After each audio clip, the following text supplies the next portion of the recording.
You tune into the Sportscast with Brian, Craig, and Jeff. Give you all the sports news you need. We give you outspoken thoughts about all the headlines. We talk baseball, football, hockey, and more. No matter the topic, we cover it. Get ready for the show and keep it outspoken. Keep it outspoken. We keep it outspoken only on the Sportscast.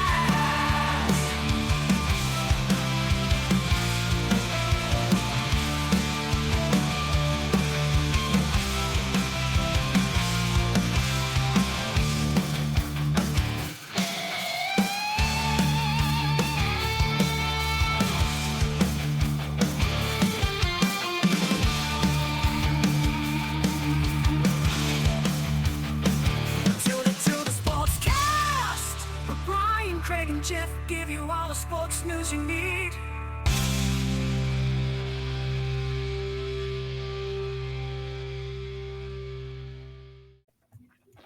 Hey guys, welcome in to the Outspoken Sportscast here. This is your host Brian, and I am going solo today. Craig could not make it on, unfortunately, this week.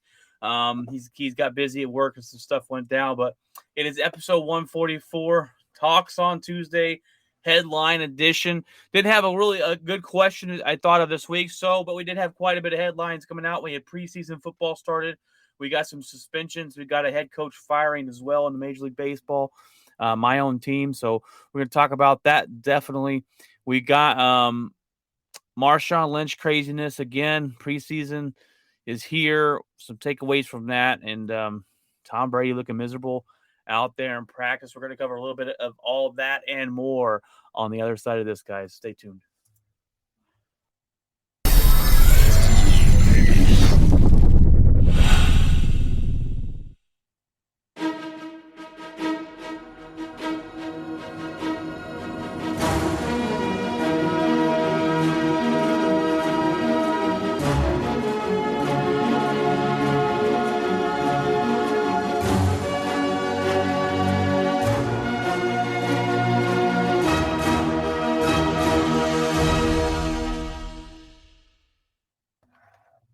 All right, guys, welcome in. I hope you had a fantastic start to your week. It is Tuesday here on the Talks on Tuesday edition headlines, episode 144 of the Outspoken Sportscast. Guys, welcome in. Find us on all podcast platforms. We are streaming live right now on YouTube, Facebook, Twitter, and Twitch. So come join in.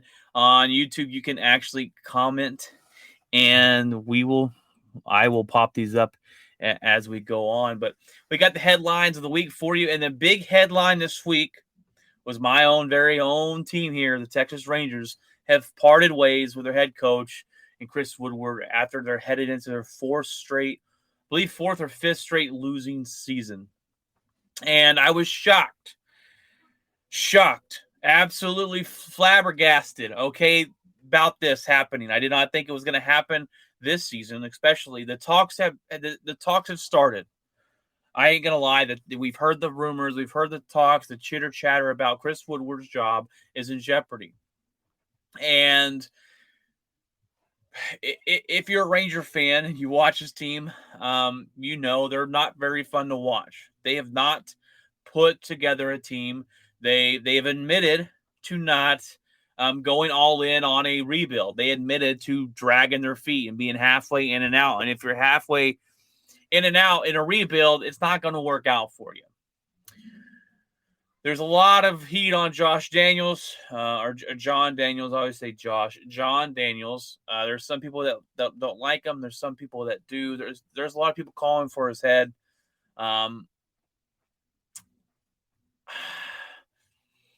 I liked him. I don't know if I'm starting to change my way whether I like this guy or not. Okay, he brought us. He is the guy that him and Nolan Ryan helped us get to back-to-back championships. We'd never been there ever before, and we went to back-to-back World Series. We didn't win either one of those, which we should have beat the Angels or the Cardinals in that one. But we don't talk about that here in the Ranger history. But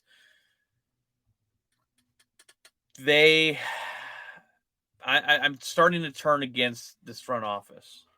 And they added Chris Young to help and split the duties there with Josh or with John Daniels. And maybe this is a Chris Chris Young move. Maybe this is he said, hey, I can get somebody else in here. This wasn't really my pick for a guy. But I got a bone to pick with this. You didn't give Woodward a fair chance. You didn't give him a fair shot. This is his first head coaching job. He as a head coach. He came from the Dodgers, and I loved his energy. But you did not give this guy a fair shot, a fair chance to say, hey, I'm going to coach a team that's going to put some wins on the board. I'm going to coach a team that's going to be I'm going to be able to turn this thing around. You did not give him the people. You did not spend money to help him. Now, you spent money this last offseason. I get that. You spent a lot of money, okay? $500 million. But you didn't even give him a full season to turn it around. You didn't even give him a full season to work with the money you spent, okay? They in the interview, they said, GM John Daniels said, and they openly admitted, that these teams that they put out there, they knew they weren't going to win, right? So how can the coach then take the fall? Now, am I sitting here going to say Chris Woodward was the guy to take this team to a championship? No, I didn't think that. I didn't think that Chris Woodward was. I didn't think he was anything special. I liked him as a person. He seemed to have a great energy about him. And he was a player's coach. But there's been rumors going around that he's too much of a player's coach. And when it took time for him to kind of get on these guys, they kind of didn't listen to him. But they fired Banny. Banny was a no BS kind of coach who overachieved with the team he had, and we fired him. And now you get a guy in like Woody, who is an all players coach. He was not really strict with rules or strict with that, and they let him go. You got to make up your mind. Who else are we going to bring in here? Maybe they said this guy can't control the clubhouse. Maybe there's something behind the scenes we're not talking about. Mike Bassick from 105.3 was saying that there was plenty of times where this year that the Rangers didn't know how many outs were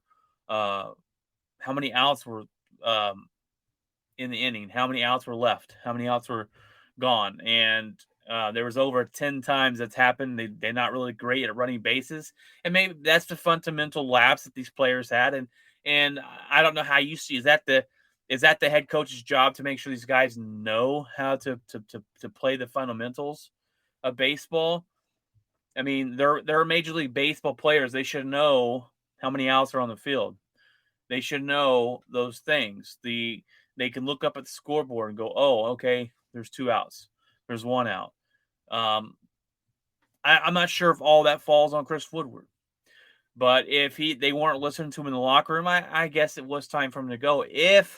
But I don't think he lost the locker room. I don't think they stopped playing for the guy. They just not a very good baseball team. They spent a lot of money. They brought in Seager and Simeon, and they spent a lot of money there. That's great. But you can't expect to get those guys in and be world beaters. And they were actually on mark to hit the projected loss, the Vegas stat lines. They're projected to hit that marker of what Vegas and we all thought they were going to be this year. No one expected them to go out there and make the playoffs and compete. And if the Rangers general manager and ownership expected that, then they are delusional. This team is a couple years away at least. Now you got to get a new head coach. Now you got to see how he's going to handle things and vibe with the clubhouse. I'm going to be very interested to see who they get, but I do not think Chris Woodward was given a fair shot. I don't think he was anything special either. So now the first half of the season this year for the Rangers, we wanted to see them, that's there to basically work out the kinks. You got to work out Simeon and Seager started off on slumps. We got to figure out this pitching rotation. And the first half was kind of getting settled in and seeing where we're going to be and kind of, fine tuning things. The second half of the season, we would want to see some wins put together. And Chris Woodward was 6-24 this season in one-run games. And what the good teams do and what the great teams do is they find a way to win in those one-run games. Okay, when it comes down to those one-run games, you got a closer, you got pitching staff who can shut it down. You got guys that know how to hit the ball and play and get on and hit a home run, go get up by a couple points, and they can hang on to that lead. The Rangers are not a good team. Okay, I'm not on here fighting for you now. The Rangers are more promising that we've had in a long time with the young players we have, with our farm system we have built, and you got two all-stars on your team from this offseason. So going into next year, you're going to have a coach to come in. You're going to be spending more money. If the owners don't spend more money, then this thing is all for naught. It doesn't matter who you bring in.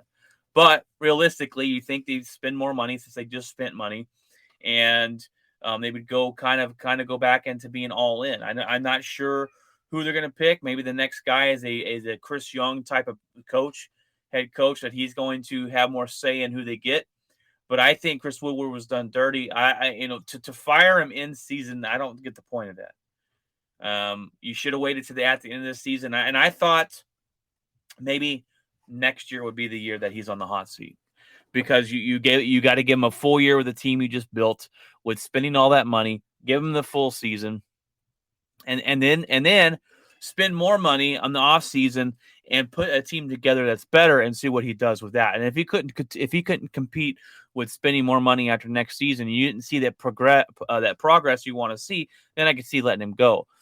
But letting him go now is just to me is just ridiculous. I thought it was a ridiculous move when it popped up on my phone the other day. I was shocked, jaw on the floor.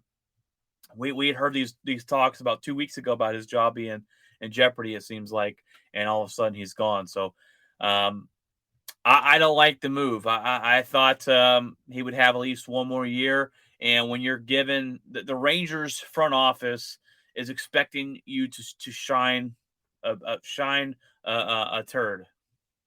They've openly admitted last year that we didn't go. We weren't all in. Or it was last year, the year before. They openly admitted that they didn't go all in on the rebuild, which was a big mistake. They openly admitted that these four teams that they put out there weren't going to produce and be a team to win and compete. And you fired a coach that overachieved. He won games and put records on the board. You fired him, even though he overachieved, and Bannister, and which I was shocked when they fired him. And then you fire a guy that's a coach's player that they really like him and get along with him, and I don't think he ever lost a locker room. And whoever you bring in here, I don't know who wants this job. Now, some of it is appealing, right? You got a brand new stadium. It's indoor in Texas. You're not going to be burning up. You have Simeon and Seager, and you got young guys like Adolis, and you got Gray. They just got in the pitching staff, and you got Jack Leiter and Kumar Rocker and guys in the farm system. This farm system is looking better than I expected it to be at this point. And you got all that. But this move makes me question management. Okay, this move makes me question not only I'm not a big believer or fans in the ownership of the Texas Rangers because they never spend money. And I was a fan of Josh Daniels. Or John Daniels. I always call him Josh. John Daniels.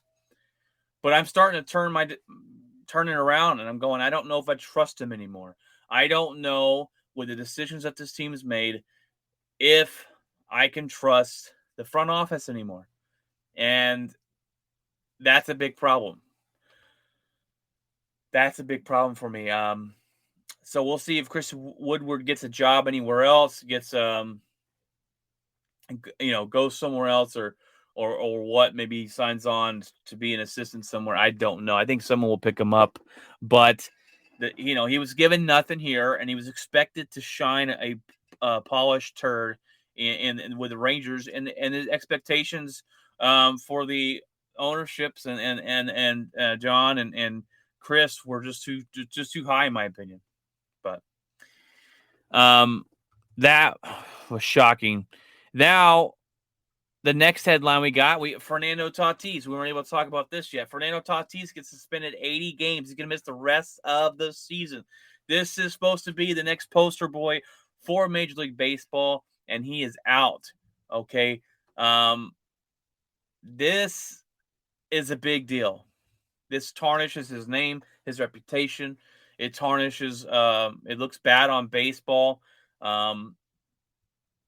This guy was on I think a motorcycle accident or dirt bike accident last year. Missed a lot of time with his wrist, and he's been hurt a lot this year. And now you got this 80-game suspension. He's going to miss the rest of the season. He's going to miss some into next year. The Padres and the fans, they've got to wait to see their trio play. They got Juan Soto. You're gonna be able to see Tatis and Machado and Soto play on the same team, and it's going to be the push for the Padres needed to go all in, and this deflates that a little bit. And if this team, to me has a lot of potential, but they've never really put it together. And this organization hasn't. They pushed their chips on the table. We talked about it when they got Juan Soto. They pushed all the chips on the table. We are ready to go. And this deflated the sales in the San Diego boats out there. And the rumor is that coming from the organization itself, that Tatis is immature and he's self-centered person. And this reminds me of the Arizona Cardinals and Kyle Murray. You have a very public bashing of your star player. Okay, the Arizona Cardinals did that with Kyle Murray. They let things come out that probably shouldn't have come out, especially if you wanted to sign him back, which they did. But very public, ugly fight.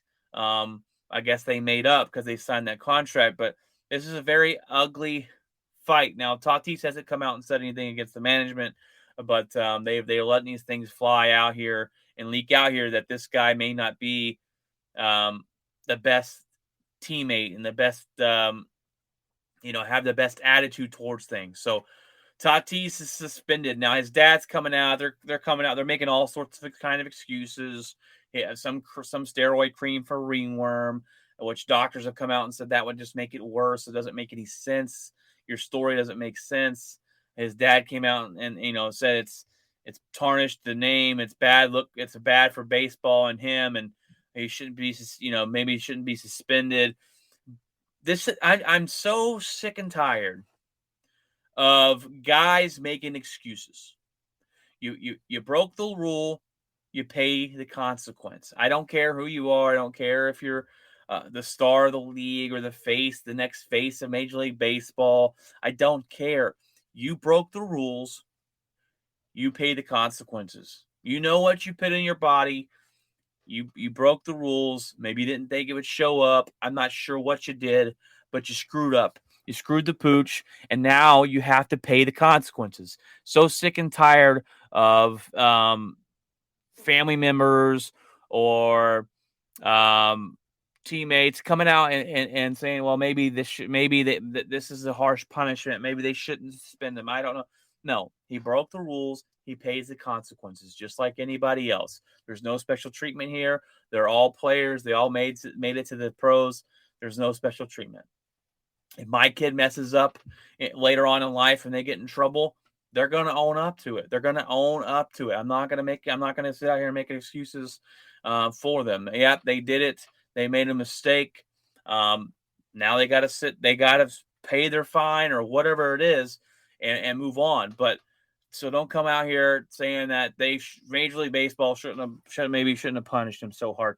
No, those are the rules. You broke it. Now you get to sit down for 80 games. You get to sit down and really think about how mad your fan base is, your organization, your head coach, disappointing your teammates, and hopefully that turns him around a little bit to be, if those rumors are true about him being immature and stuff, maybe he can learn from this, learn the life lesson, and move forward. So Fernando Tatis is a big miss there for the San Diego Padres, and they're going to have to wait a little bit longer to see that trio play out. And I just don't think this team is mentally tough enough to really combat that and compete this year for a championship and go far with it. Excuse me. All right, we had a shooting here in Texas, in Lancaster, Texas. Aqib Talib's brother, I don't even know how you pronounce his name. It's spelled Yaqub. Aqib Talib's brother shot and killed Michael Hickman after an argument that led to a physical altercation over at youth sports. There was a youth sports. They had some altercation. Talib's brother pulled a gun out and shot him multiple times in front of all the children, all the kids that were there. There's kids that are going to be traumatized for a long time because of this.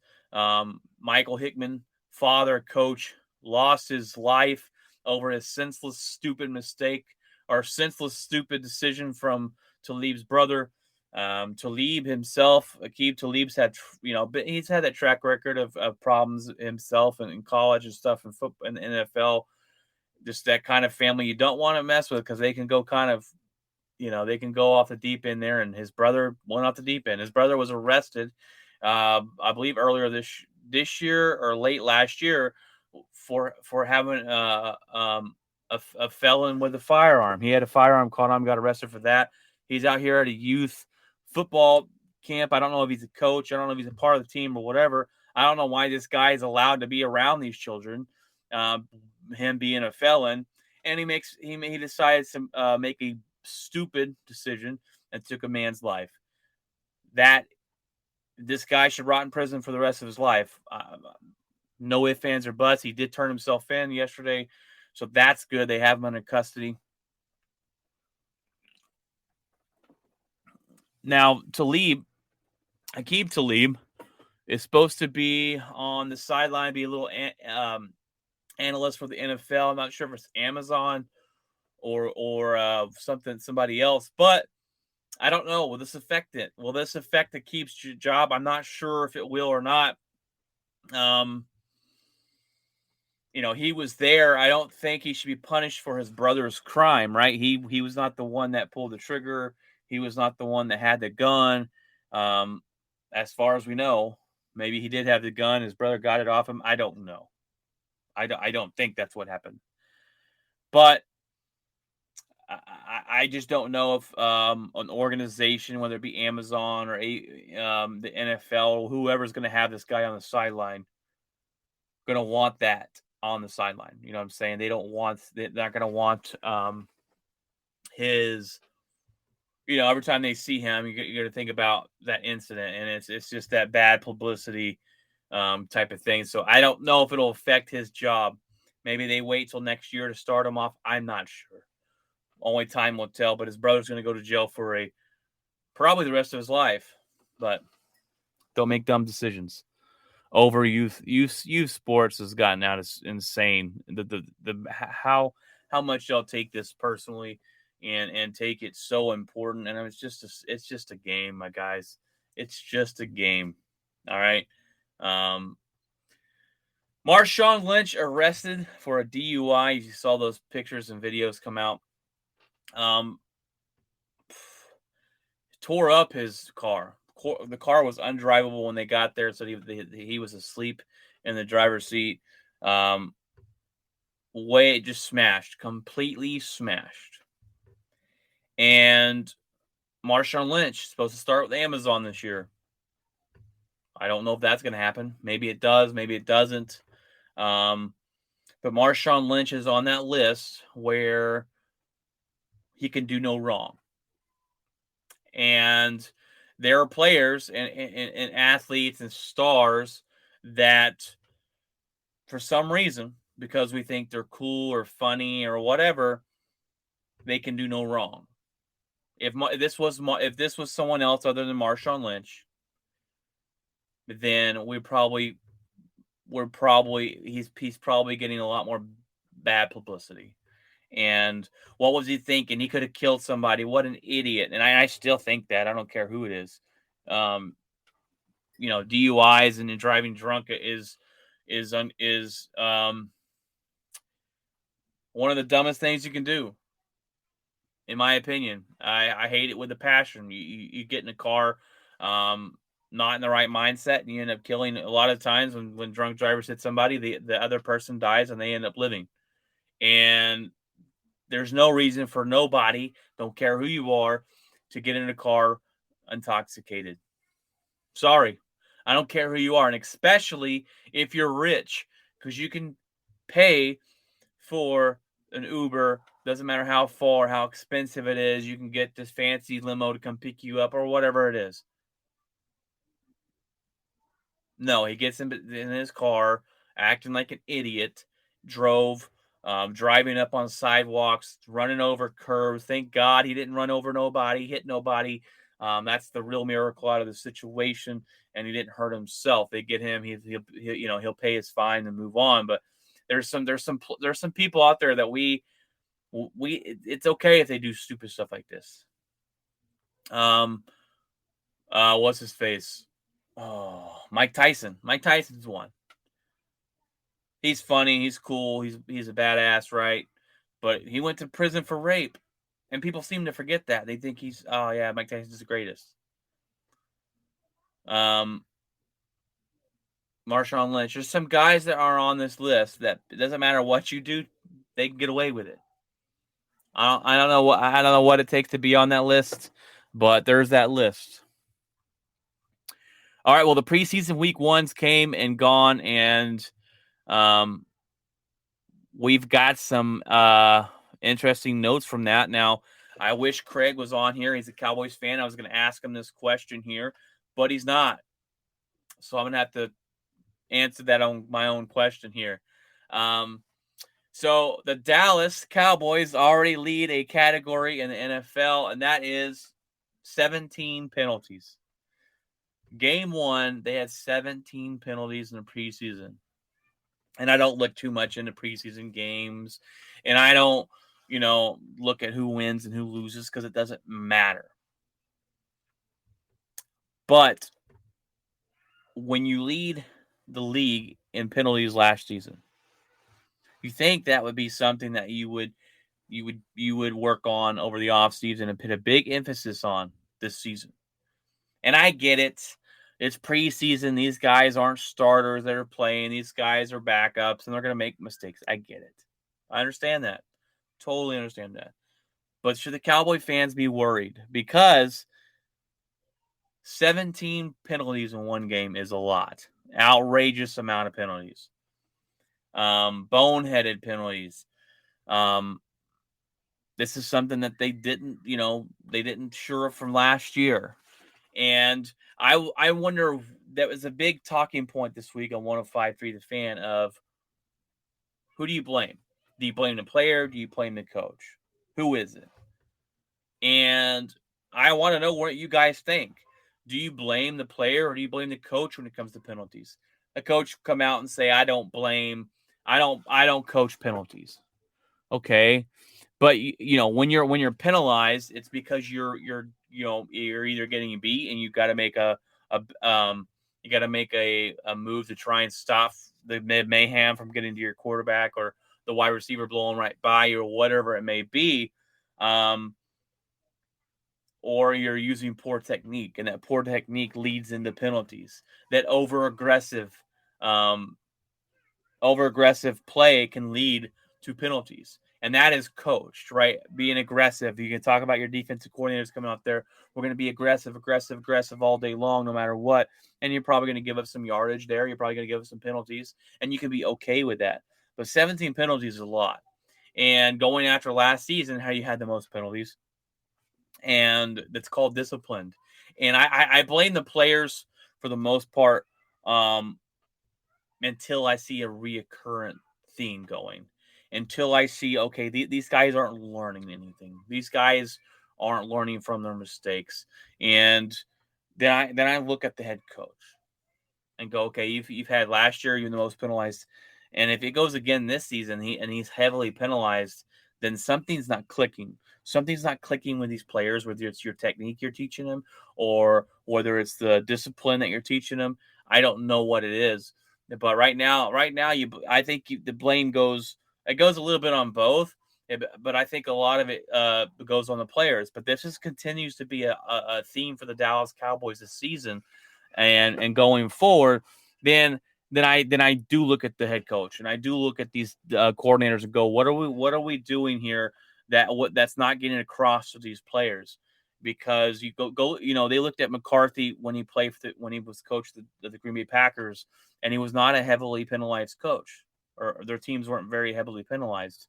And he comes to Dallas and he leads the league in penalties last season. They started off preseason game 1, which a lot of people are going to take with and be like, oh, I can't believe.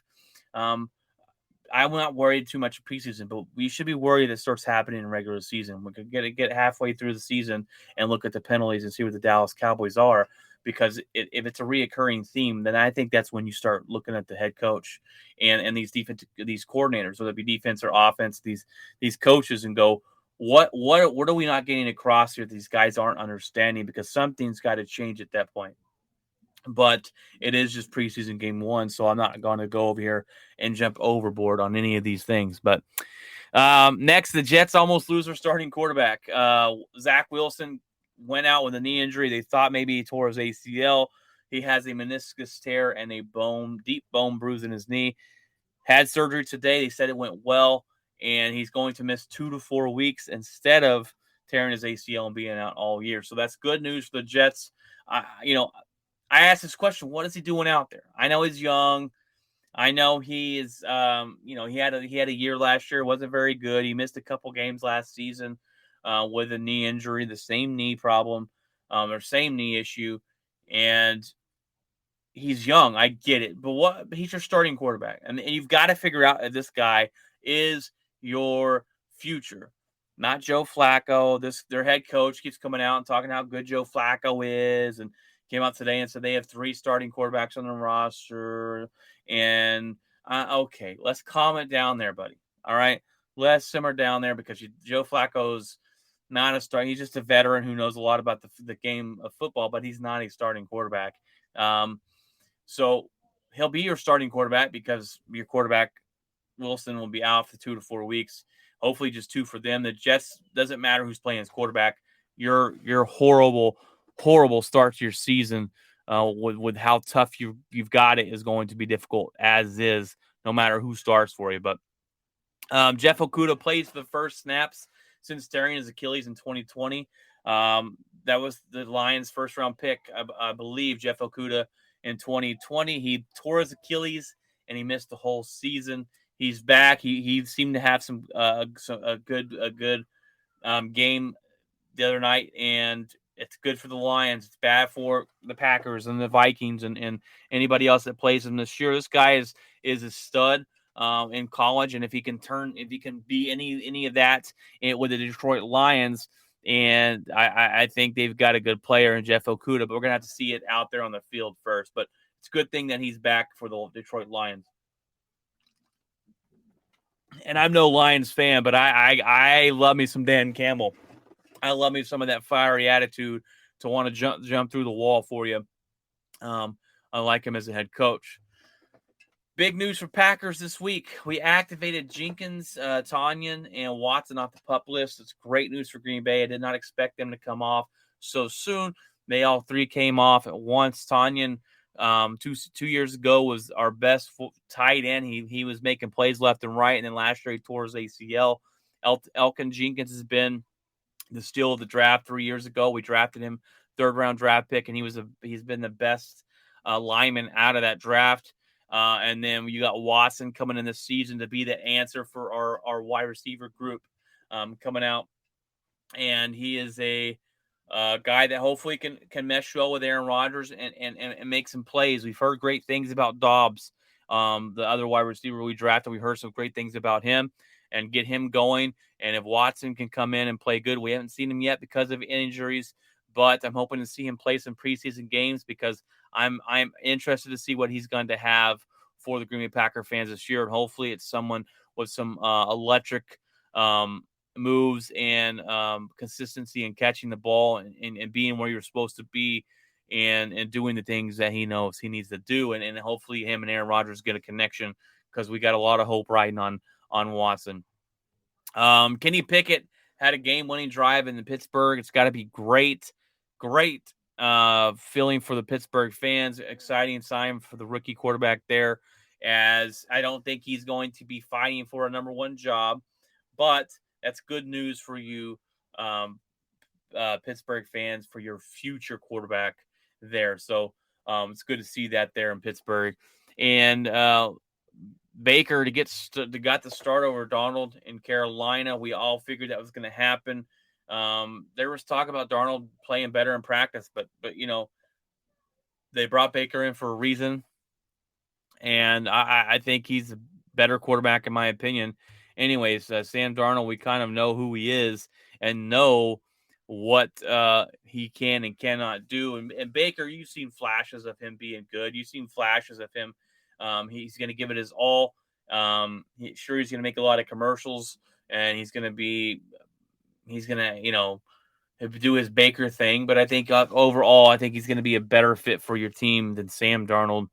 Tyrod Taylor to get some reps for the first team with New York, but Brian Daboll says says that Jones is still their starter.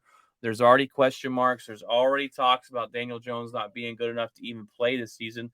They thought that he was going to get that 1 year kind of, what's the words I'm looking for? 1 year prove it deal, kind of prove it to Brian Daboll that you're good enough to play, good enough to start. And we don't even make it out of preseason. They're already talking about moving on or making him the backup quarterback. And we all know Tyrod Taylor is a very capable bus driver, and he's not their future though. So this is something that they're going to look at. But if I'm Brian Daboll, I don't pit Tyrod Taylor in. I pit Daniel Jones in, and if he's not good enough, you lose games to get a higher pick, and that's how you can build this team. They had a wonderful draft this last season, or this last draft, and they're looking to build upon it. They need a quarterback. Daniel Jones is not the guy. Tyrod Taylor is not the guy either. So, but they got a really fantastic draft, and if it plays out for them, then it's a good way to start that rebuild there in New York, because that's what exactly needs to happen. All right, you got Tom Brady. There's rumors that Tom Brady in camp the other day looked miserable. Flat out miserable. People say they're kind of wondering if he's questioned coming back. His best friend Gronk's not there. His running mate is not there with him, and they said that he looked miserable, and that they're thinking he's contemplating on whether he should have come back or not. And look, we all know it's Tom Brady, and there are going to be these rumors about maybe he didn't really want to play, and then he's going to go out and probably win the Super Bowl, and then he's going to be like, oh yeah, I thought I didn't want to play. So I'm not reading much into this. I'll believe it when I see it. If something happens, or if he calls it quits before the season starts, but I think he's already had too much invested, and I think this will be his last season. But only time will tell, right? If things start going bad, they've already had a couple key injuries there in Tampa, and if things start going bad, then I could see him kind of going, all right, well, this will be it. I'm going to wrap it up this season. But maybe he wants to go out with a ring. Maybe he's going to give it one last hurrah. We know when Tom Brady hits the field, he's not going to just give up and not play. And so I'm not putting much into this, and but I'm, I hope it's true. I hope he comes in with some doubt, maybe I should have stopped playing him. I hope he's terrible and the Tampa Bay Buccaneers flop, but that would be wonderful. but I just don't see that happening. I think he's going to use this as fuel and fire and go on to win the division. Obviously, it's too easy of a division, and then look forward to a deep run in the playoffs. So that's actually I have the Tampa Bay Buccaneers versus the Buffalo Bills in the Super Bowl, but that's neither here nor there. All right, guys. Well, that's my episode. I drug it on to about 40 minutes just by myself. Craig couldn't make it this week. He couldn't make it today, and he will not be on Friday. So if Jeff doesn't jump on Friday with me, it'll be another solo edition with just me talking to you on the mic. I haven't gone solo. It's been so long since I've gone solo on here. Hopefully it's not as bad as it sounds or whatnot, but that was the sports headlines there for episode 144, guys. Remember that happiness is a mindset. All right. You can choose to be happy when things aren't going your way. You can choose to change your mood, and things happen to all of us in our lives, right? But only thing that you can choose is how you handle those situations. You can choose your mood. You can choose to wake up and be happy during your trials in life. And I'm starting something, guys. It's coming soon. I've got to start it. It's coming soon. Stay tuned for it. I don't know if it's going to be another podcast that I start on the side or what it's going to be, but I'm starting something and I'm really excited about it, and I hope you guys are willing to share with us. But I want to thank you guys for taking time out of your day to listen to the podcast, to get on here and comment and like and respond to us. You can email us at outspokensportscast@gmail.com. You can reach us out on any social media sites at Outspoken Sports, Sportscast there, and find us anywhere. Feel free to ask us questions. Feel free to give us your takes. Feel free to if you have something you want us to talk about, something you don't think we've answered or want to know our opinion on, feel free to do so. Football is almost here, guys. We still got preseason left. We got 2 more games, and then we're looking at real NFL football. I know we're all looking forward to that, and we will not have we will definitely have a lot to talk about when that happens. I'm starting the NFL Survivor League this year like I did last season. I did win that last season, so that was wonderful. But I'm going to start that again this year. It's going to be fantastic. And guys, I hope you have a great week. Finish it off strong. Finish it off happy. Finish it off with a great mindset headed into the weekend. And it's only Tuesday. We've still got a couple more days. We're supposed to get some rain here in Texas tomorrow and Thursday. That's hallelujah. It's a prayer been answered because we need it here in Texas. I'm pretty sure we need it kind of everywhere. All right, guys, that's the show tonight. Feel free to share it around. God bless, and remember, keep it outspoken.